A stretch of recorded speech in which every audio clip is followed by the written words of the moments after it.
Many Albertans, separation just is not our cup of tea, and many of us are wondering what we can do as a province to have a better deal in Canada. There's no denying that the tension in Alberta has reached a boiling point, but rather than tucking tails and doing nothing or having a tantrum and demanding separation, there's other things we can do for a stronger Alberta that remains in Canada.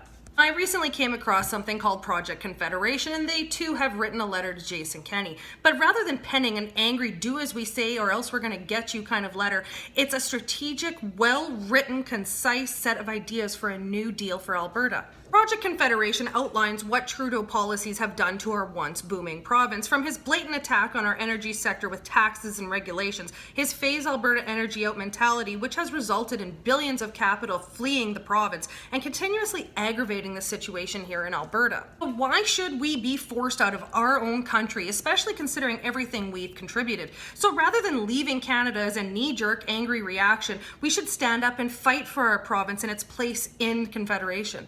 No more being a soft target for Ottawa to use as a kicking post. Alberta could set political and legal protection so we're no longer the Canadian piggy bank and whipping boy. We would have control of our own powers under the Constitution of Canada. Project Confederation put forward several proposals that would insulate us from Ottawa's attacks and offer some pretty hefty firewalls. First up, they propose holding an immediate referendum to end the equalization program. No waiting until 2021. This has to happen now, so Trudeau is forced to sit down at the table and see that Alberta is serious. I'd also like to see referendums to clarify sections 92 and 121 of Canada's Constitution Act to make it clear that provinces have the right to free trade amongst each other, and that includes pipelines, as well as Senate reform to become Triple E, equal, elected, and effective. These are steps that can be done immediately, but where we can really set up a strong Alberta is by taking plays right out of Quebec's book. Alberta could collect all personal income tax revenue like we already do with our corporate taxes, and this would give us some serious flexibility.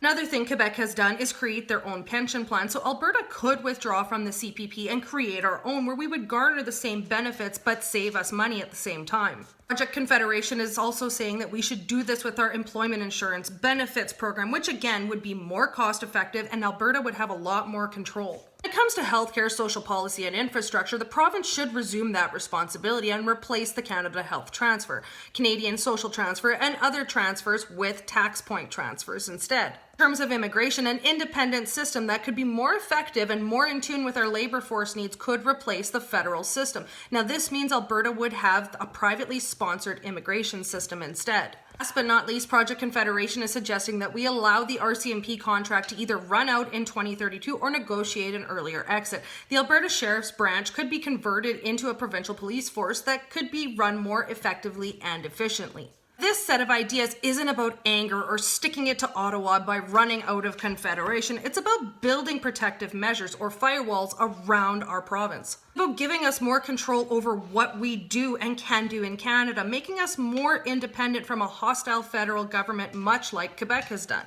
In all honesty, when I read through Project Confederation's letter and info, I was impressed. This is a more mature, pragmatic approach that offers real solutions on paper and clearly outlines how Alberta can fight on multiple fronts. Project Confederation's plan, if implemented correctly, would mean a stronger Alberta within Canada and would allow for us to have a lot more pull when dealing with Ottawa. And why should we be the ones pushed out of our own country? Albertans don't tuck tail and run. We don't have hissy fit tantrums to get our way. We stand up for ourselves and we fight back appropriately. And we owe it to our previous generations to stand up for our province and its place in Canada.